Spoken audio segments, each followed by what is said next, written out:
This video will explain how tournaments function in the Wasatch Independent Debate League. First, we'll talk about the tournament experience for students, then for parents. First, students. If you're a student in the Wasatch Independent Debate League, then you have a commitment to attend 4 tournaments over the course of a given school year. There will be more tournaments than that, so you don't have to go to every tournament, but you do have to attend a minimum of 4, though of course we'd encourage you to go to as many as you want. Now, in order to understand how that works, let's go over the process. The first thing that you do if you're going to go to a tournament is you determine the event that you're going to compete in. The events, including rules and descriptions, can be found on the tournament page on the website, so you'll look there if you need to figure out what it is that you want to compete in, and you can ask your teacher any questions you have about the events. You should note that for any given tournament, we will have some events that are novice and some that are open. Novice events are only for students who are in their first year of competition. Open events are for anybody, including students in their first year of competition. Once you've chosen your event, you'll need to get yourself registered for the tournament. In order to register, you'll need to know, of course, your name and what event you want to compete in, but also you want to have your competition number. In order to get your competition number, if you don't already know it, just talk to your teacher and they'll be able to direct you to where you can find that number. In order to register, you'll just go to the tournament page on the website, and then you will click the register button, input your name, the event you want to compete in, and your competition number, and then you're registered, good to go.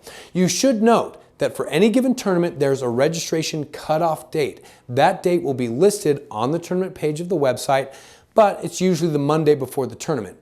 That means that up until that date, you can register, unregister, change registration, anything that you need, but after that date, you need to go to the tournament unless you have a legitimate emergency that would excuse you from the tournament.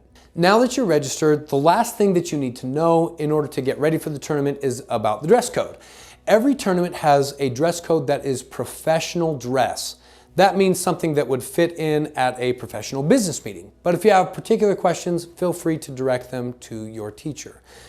And now we'll get to the tournament itself. The most important thing you should know is that there will be a schedule for every tournament listed on the tournament page. That schedule will lay out the specific things that you'll need to know when you'll have check-in, orientation, rounds of competition, and so forth. What you generally need to know is that tournaments tend to go for about 8 hours, maybe about 9 o'clock until 5 o'clock. They include rounds of competition, breaks for lunch, and an awards ceremony. So you just take a look at the schedule and that will tell you when all of those things happen. What you should know is that there is not partial competition allowed in tournaments. So if you're registered for a tournament, you should expect to compete in the full tournament day. If you have any specific questions about scheduling, again, you can address those to your teacher. Now that we've covered the student tournament experience, let's talk about how it goes for parents. Parents, you may recall that as you registered your students for classes in the Wasatch Independent Debate League, you committed to judge 1 tournament per student you have in the class per year. I'll note that that doesn't have to be you directly, it just has to be an adult who is judging on behalf of your student. Note that the commitment is for a full tournament day, so partial judging of a day doesn't count in fulfilling that tournament experience. We'll need you at least 1 tournament fully per student you have in the class per year. But you can always feel free to judge further partial days or even full tournaments as much as you want. We always love more judges. Now I'll note that lots of parents express concern saying that they haven't had debate experience before, so they're not sure that they would do a great job as a judge.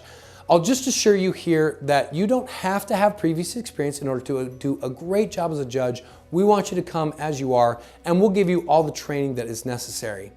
As far as actually judging, the first thing that you need to do is get yourself registered. You'll just go to the tournament page, click the registration button for judges, input your name, and that's really it. You're registered to judge.